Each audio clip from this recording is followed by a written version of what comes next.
इससे पहले कि तुम चलो उसकी तरफ, वो तुम्हारी तरफ चल चुका होता है। परमात्मा को ढूंढा नहीं जा सकता, लेकिन पाया अवश्य जा सकता है। कैसे ढूंढोगे तुम उस परमपिता परमात्मा को जो कण कण में व्याप्त है? अपनी इन छोटी छोटी आँखों से। सबसे पहले पिता श्री गोविंद लाल जी मेहता को शत शत नमन, जिन्होंने श्रीमद् भगवद गीता का पाठ करना सिखाया और गौ माता की सेवा के रास्ते पर चलना सिखाया। दोस्तों, पाठ को शांतिपूर्वक सुनो। पाठ को सुनते समय और कुछ मत करना, सिर्फ सुनना। परमपिता परमात्मा तुम्हारे कानों के द्वारा तुम्हारे हृदय में प्रवेश करने वाले हैं। परमात्मा को आने देना अपने भीतर, और जब वो तुम्हारे हृदय में आ जाएंगे तो फिर तुम्हारे जीवन के कार्य तुम नहीं, वो स्वयं पूरा करेंगे। यह बात पूर्ण सत्य है। माता पिता और घर के संपूर्ण बड़ों को पांव छूकर प्रणाम किया करो। तुम शांति से बड़ों के पास बैठना सीख जाओ। तुम्हारे जीवन की दिशा, दशा और मंजिल सब बदल जाएगी। तुम कितने ही ऊंचे पद पर हो, कितनी ही बड़ी तुम्हारी समस्या हो, लौकिक हो या पारलौकिक, गीता शास्त्र का श्रवण मात्र करने से जीवन के रास्ते स्वयं मिलने लगते हैं। इस लोक की तो बात छोड़ो, तुम जिस स्थान पर नित्य प्रतिदिन गीता का पाठ होता है, भटकी हुई आत्माएं भी उस स्थान पर आकर गीता का पाठ सुनती हैं और मोक्ष को प्राप्त हो जाती हैं। इसलिए घर में कोई एक ऐसा स्थान चुनो जहां बैठकर रोज इस पाठ को सुना करो। ओम श्री परमात्मने नमः। दूसरा अध्याय। संजय बोले कि पूर्वोक्त प्रकार से करुणा करके व्याप्त और आंसुओं से पूर्ण तथा व्याकुल नेत्रों वाले शोक युक्त उस अर्जुन के प्रति भगवान मधुसूदन ने यह वचन कहा। हे अर्जुन, तुमको इस विषम स्थल में यह अज्ञान किस हेतु से प्राप्त हुआ? क्योंकि यह ना तो श्रेष्ठ पुरुषों से आचरण किया गया है, ना स्वर्ग को देने वाला है, ना कीर्ति को करने वाला है। इसलिए हे अर्जुन, नपुंसकता को मत प्राप्त हो, यह तेरे योग्य नहीं है। हे परम तप, तुझ हृदय की दुर्बलता को त्याग कर युद्ध के लिए खड़ा हो। तब अर्जुन बोले कि हे मधुसूदन, मैं रणभूमि में भीष्म पितामह और द्रोणाचार्य के प्रति किस प्रकार बाणों से युद्ध करूंगा? क्योंकि हे अरिसूदन, वे दोनों ही पूजनीय हैं। इसलिए इन महानुभाव गुरुजनों को ना मारकर इस लोक में भिक्षा का अन्न भी भोगना कल्याणकारक समझता हूँ। क्योंकि गुरुजनों को मारकर भी इस लोक में रुधिर से सने हुए अर्थ और कामरूप भोगों को ही तो भोगूंगा। और हम लोग यह भी नहीं जानते कि हमारे लिए क्या करना श्रेष्ठ है, अथवा यह भी नहीं जानते कि हम जीतेंगे या हमको वे जीतेंगे। और जिनको मारकर हम जीना भी नहीं चाहते, वे ही धृतराष्ट्र के पुत्र हमारे सामने खड़े हैं। इसलिए कायरता रूप दोष करके उपहत हुए स्वभाव वाला और धर्म के विषय में मोहित चित्त हुआ मैं आपसे पूछता हूँ, जो कुछ निश्चय किया हुआ कल्याणकारक साधन हो वे मेरे लिए कहिए। क्योंकि मैं आपका शिष्य हूँ, इसलिए आपके शरण में मेरे को शिक्षा दीजिए। क्योंकि भूमि में निष्कंटक धन धान्य संपन्न राज्य को और देवताओं के स्वामी पने को प्राप्त होकर भी मैं उस उपाय को नहीं देखता हूँ जो कि मेरी इंद्रियों के सुखाने वाले शोक को दूर कर सके। संजय बोले, हे राजन, निद्रा को जीतने वाले अर्जुन अंतर्यामी श्री कृष्ण महाराज के प्रति इस प्रकार कहकर फिर वैसे ही श्री गोविंद भगवान से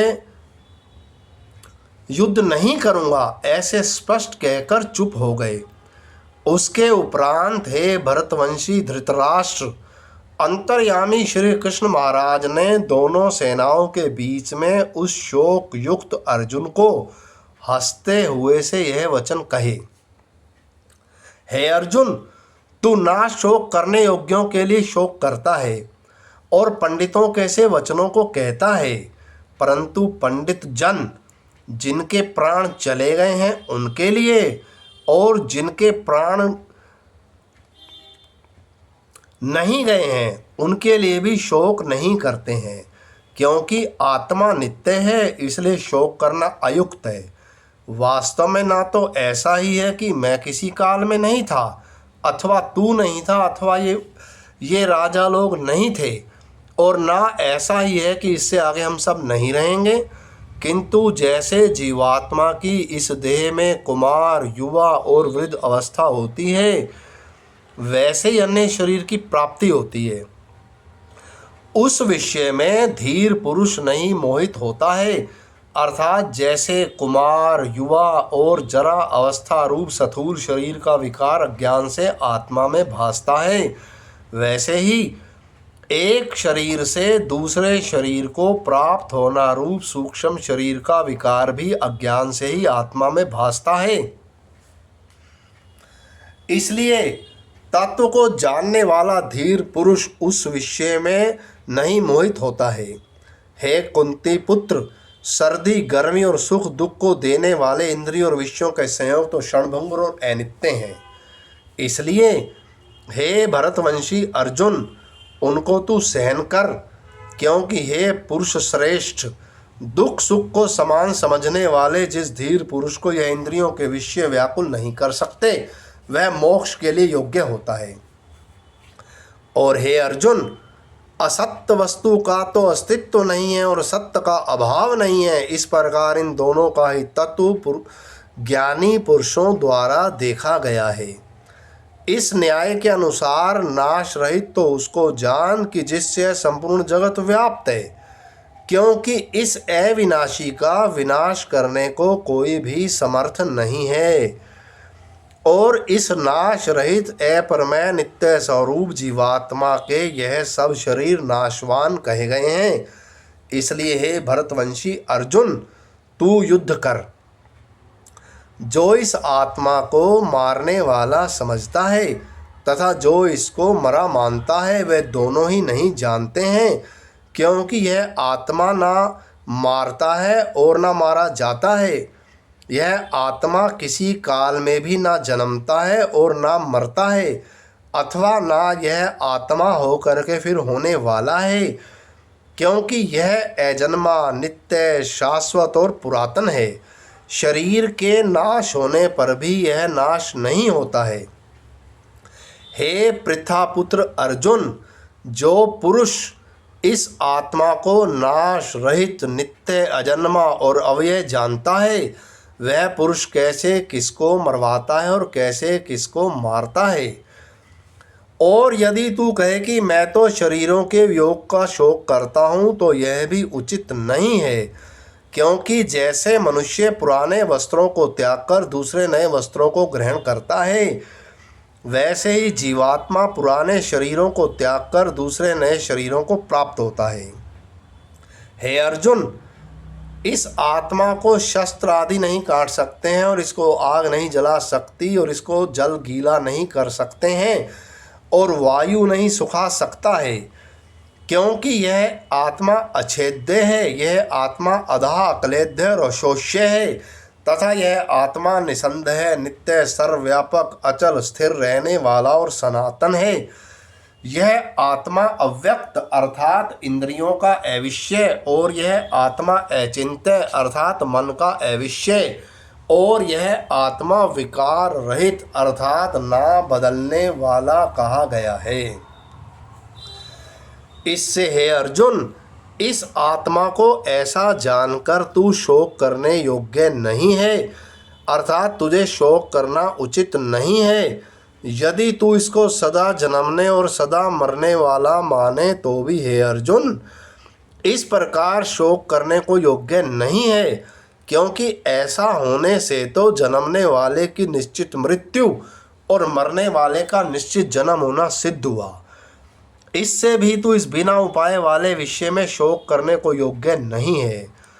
यह भीष्म आदिकों के शरीर मायामय होने से अनित्य हैं, इससे शरीरों के लिए भी शोक करना उचित नहीं। क्योंकि हे अर्जुन, संपूर्ण प्राणी जन्म से पहले बिना शरीर वाले और मरने के बाद भी बिना शरीर वाले ही हैं, केवल बीच में ही शरीर वाले प्रतीत होते हैं। फिर उस विषय में क्या चिंता है? हे अर्जुन, यह आत्म तत्व बड़ा गहन है, इसलिए कोई महापुरुष ही इस आत्मा को आश्चर्य की जो देखता है, और वैसे ही दूसरा कोई महापुरुष ही आश्चर्य की जो इसके तत्व को कहता है, और दूसरा कोई ही इस आत्मा को आश्चर्य की जो सुनता है, और कोई कोई सुनकर भी इस आत्मा को नहीं जानता। हे अर्जुन, यह आत्मा सबके शरीर में सदा ही अवध्य है, इसलिए संपूर्ण भूत प्राणियों के लिए तू शोक करने को योग्य नहीं है, और अपने धर्म को देखकर भी तू भय करने को योग्य नहीं है, क्योंकि धर्म युक्त युद्ध से बढ़कर दूसरा कोई कल्याणकारक कर्तव्य क्षत्रिय के लिए नहीं है। हे पार्थ, अपने आप प्राप्त हुए और खुले हुए स्वर्ग के द्वार रूप इस प्रकार के युद्ध को भाग्यवान क्षत्रिय लोग ही पाते हैं। और यदि तू इस धर्मयुक्त संग्राम को नहीं करेगा तो स्वधर्म और कीर्ति को खोकर पाप को प्राप्त होगा, और सब लोग तेरी बहुत काल तक रहने वाली अपकीर्ति को भी कथन करेंगे, और वह अपकीर्ति माननीय पुरुष के लिए मरण से भी अधिक बुरी होती है, और जिनके तू बहुत माननीय होकर भी अब तुच्छता को प्राप्त होगा, वही महारथी लोग तुझे भय के कारण युद्ध से उपराम हुआ मानेंगे, और तेरे वैरी लोग तेरे सामर्थ्य की निंदा करते हुए बहुत से ना कहने योग्य वचनों को कहेंगे। फिर उससे अधिक दुख क्या होगा? इससे युद्ध करना तेरे लिए सब प्रकार से अच्छा है, क्योंकि या तो मरकर स्वर्ग को प्राप्त होगा अथवा जीतकर पृथ्वी को भोगेगा। इससे हे अर्जुन, युद्ध के लिए निश्चय वाला होकर खड़ा हो। यदि तुझे स्वर्ग तथा राज्य की इच्छा ना हो तो भी सुख दुख लाभ हानि और जय पराजय को समान समझकर उसके उपरांत युद्ध के लिए तैयार हो। इस प्रकार युद्ध करने से तू पाप को प्राप्त नहीं होगा। हे पार्थ, यह बुद्धि तेरे लिए ज्ञान योग के विषय में कही गई, और इसी को अब निष्काम कर्म योग के विषय में सुन। जिस बुद्धि से युक्त हुआ तू कर्मों के बंधन को अच्छी तरह से नाश करेगा। इस निष्काम कर्म योग में आरंभ का अर्थात बीज का नाश नहीं है, और उल्टा फल रूप दोष भी नहीं होता है। इसलिए इस निष्काम कर्म योग रूप धर्म का थोड़ा भी साधन जन्म मृत्यु रूप महान भय से उद्धार कर देता है। हे अर्जुन, इस कल्याण मार्ग में निश्चयात्मक बुद्धि एक ही है, और अज्ञानी पुरुषों की बुद्धियां बहुत भेदों वाली अनंत होती हैं। हे अर्जुन, जो सकामी पुरुष केवल फल श्रुति में प्रीति रखने वाले, स्वर्ग को ही परम श्रेष्ठ मानने वाले, इससे बढ़कर और कुछ नहीं है ऐसे कहने वाले हैं, वे अविवेकी जन जन्म रूप कर्म फल को देने वाली और भोग तथा ऐश्वर्य की प्राप्ति के लिए बहुत से क्रियाओं के विस्तार वाली इस प्रकार की जिस दिखाऊ शोभायुक्त वाणी को कहते हैं, उस वाणी द्वारा हरे हुए चित्त वाले तथा भोग और ऐश्वर्य में आसक्ति वाले उन पुरुषों के अंतःकरण में निश्चयात्मक बुद्धि नहीं होती है। हे अर्जुन, सब वेद तीनों गुणों के कार्य रूप संसार को विषय करने वाले अर्थात प्रकाश करने वाले हैं। इसलिए तू असंसारी अर्थात निष्कामी और सुख दुख आदि द्वंद्वों से रहित नित्य वस्तु में स्थित तथा योग अक्षेम को ना चाहने वाला और आत्म प्रायण हो, क्योंकि मनुष्य का सब ओर से परिपूर्ण जलाशय के प्राप्त होने पर छोटे जलाशय में जितना प्रयोजन रहता है, अच्छी प्रकार ब्रह्म को जानने वाले ब्राह्मण का भी सब वेदों में उतना ही प्रयोजन रहता है। अर्थात जैसे बड़े जलाशय के प्राप्त होने पर जल के लिए छोटे जलाशयों की आवश्यकता नहीं रहती, वैसे ही ब्रह्मानंद की प्राप्ति होने पर आनंद के लिए वेदों की आवश्यकता नहीं रहती। इससे तेरा कर्म करने मात्र में ही अधिकार होवे, फल में कभी नहीं। और तू कर्मों के फल की वासना वाला भी मत हो, तथा तेरी कर्म ना करने में भी प्रीति ना होवे। हे धनंजय, आसक्ति को त्याग कर तथा सिद्धि और असिद्धि में समान बुद्धि वाला होकर योग में स्थित हुआ कर्मों को कर। यह समत्व भाव ही योग नाम से कहा जाता है। इस समत्व रूप बुद्धि योग से सकाम कर्म अत्यंत तुच्छ हैं। इसलिए हे धनंजय, समत्व बुद्धि योग का आश्रय ग्रहण कर, क्योंकि फल की वासना वाले अत्यंत दीन हैं। समत्व बुद्धि युक्त पुरुष पुण्य पाप दोनों को इस लोक में ही त्याग देता है, अर्थात उनसे लिपायमान नहीं होता। इससे समत्व बुद्धि योग के लिए ही चेष्टा कर। यह समत्व बुद्धि रूप योग ही कर्मों में चतुरता है, अर्थात कर्म बंधन से छूटने का उपाय है। क्योंकि बुद्धि योग युक्त ज्ञानी जन कर्मों से उत्पन्न होने वाले फल को त्याग कर जन्म रूप बंधन से छूटे हुए निर्दोष अर्थात अमृतमय परम पद को प्राप्त होते हैं। हे अर्जुन, जिस काल में तेरी बुद्धि मोहरूप दलदल को बिल्कुल तर जाएगी, तब तू सुनने योग्य और सुने योग्य वैराग्य को प्राप्त होगा। जब तेरी अनेक प्रकार के सिद्धांतों को सुनने से विचलित हुई बुद्धि परमात्मा के स्वरूप में अचल और स्थिर ठहर जाएगी, तब तू समत्व रूप योग को प्राप्त होगा। इस प्रकार भगवान के वचनों को सुनकर अर्जुन बोले, हे केशव, समाधि में स्थित स्थिर बुद्धि वाले पुरुष का क्या लक्षण है, और स्थिर बुद्धि पुरुष कैसे बोलता है, कैसे बैठता है, कैसे चलता है। उसके उपरांत श्री कृष्ण महाराज बोले, हे अर्जुन, जिस काल में यह पुरुष मन में स्थित संपूर्ण कामनाओं को त्याग देता है, उस काल में आत्मा से ही आत्मा में संतुष्ट हुआ स्थिर बुद्धि वाला कहा जाता है। तथा दुखों की प्राप्ति में उद्वेग रहित है मन जिसका, और सुखों की प्राप्ति में दूर हो गई है सप्रिया जिसकी, तथा नष्ट हो गए हैं राग भय और क्रोध जिसके, ऐसा मुनि स्थिर बुद्धि कहा जाता है। जो पुरुष सर्वत्र स्नेह रहित हुआ, उन शुभ तथा अशुभ वस्तुओं को प्राप्त होकर ना प्रसन्न होता है और ना द्वेष करता है, उसकी बुद्धि स्थिर है। और कछुआ अपने अंगों को जैसे समेट लेता है, वैसे यह पुरुष जब सब ओर से अपनी इंद्रियों को इंद्रियों के विषयों से समेट लेता है, तब उसकी बुद्धि स्थिर होती है। यद्यपि इंद्रियों के द्वारा विषयों को ना ग्रहण करने वाले पुरुष के भी केवल विषयों तो निवृत्त हो जाते हैं, परंतु राग नहीं निवृत्त होता। और इस पुरुष का तो राग भी परमात्मा को साक्षात करके निवृत्त हो जाता है। और हे अर्जुन, जिससे कि यत्न करते हुए बुद्धिमान पुरुष के भी मन को यह प्रमथन स्वभाव वाली इंद्रियां बलात् हर लेती हैं, इसलिए मनुष्य को चाहिए कि उन संपूर्ण इंद्रियों को वश में करके समाहित चित्तवा मेरे प्राण स्थित होवे। क्योंकि जिस पुरुष के इंद्रियां वश में होती हैं, उसकी ही बुद्धि स्थिर होती है। हे अर्जुन, मन सहित इंद्रियों को वश में करके मेरे प्राण ना होने से मन के द्वारा विषयों का चिंतन होता है, और विषयों को चिंतन करने वाले पुरुष की उन विषयों में आसक्ति हो जाती है, और आसक्ति से उन विषयों की कामना उत्पन्न होती है, और कामना में विघ्न पड़ने से क्रोध उत्पन्न होता है। क्रोध से अविवेक अर्थात मूढ़ भाव उत्पन्न होता है, और अविवेक से स्मरण शक्ति भ्रमित हो जाती है, और स्मृति के भ्रमित हो जाने से बुद्धि अर्थात ज्ञान शक्ति का नाश हो जाता है। और बुद्धि के नाश होने से यह पुरुष अपने श्रेय साधन से गिर जाता है। परंतु स्वाधीन अंतःकरण वाला पुरुष राग द्वेष से रहित अपने वश में की हुई इंद्रियों द्वारा विषयों को भोगता हुआ अंतःकरण की प्रसन्नता अर्थात स्वच्छता को प्राप्त होता है।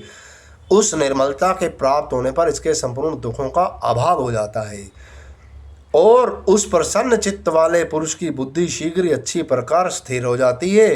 हे अर्जुन, साधन रहित पुरुष के अंतःकरण में श्रेष्ठ बुद्धि नहीं होती है, और उस आयुक्त के अंतःकरण में आस्तिक भाव भी नहीं होता है, और बिना आस्तिक भाव वाले पुरुष को शांति भी नहीं होती। फिर शांति रहित पुरुष को सुख कैसे हो सकता है?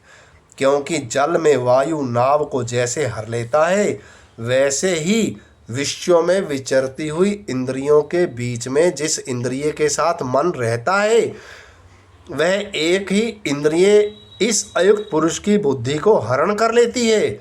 इससे हे महाबाहो, जिस पुरुष की इंद्रियां सब प्रकार इंद्रियों के विषयों से वश में की हुई होती हैं, उसकी ही बुद्धि स्थिर होती है। और हे अर्जुन, संपूर्ण भूत प्राणियों के लिए जो रात्रि है, उस नित्य शुद्ध बोध स्वरूप परमानंद में भगवत को प्राप्त हुआ योगी पुरुष जागता है। और जिस नाशवान क्षणभंगुर सांसारिक सुख में सब भूत प्राणी जागते हैं, तत्व को जानने वाले मुनि के लिए वह रात्रि है। जैसे सब ओर से परिपूर्ण अचल प्रतिष्ठा वाले समुद्र के प्रति नाना नदियों के जल उसको चलायमान ना करते हुए समा जाते हैं, वैसे ही जिस स्थिर बुद्धि पुरुष के प्रति संपूर्ण भोग किसी प्रकार का विकार उत्पन्न किए बिना ही समा जाते हैं, वह पुरुष परम शांति को प्राप्त होता है, ना कि भोगों को चाहने वाला।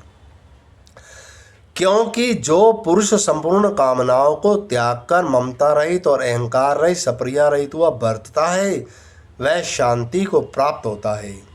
हे अर्जुन, यह ब्रह्म को प्राप्त हुए पुरुष की स्थिति है।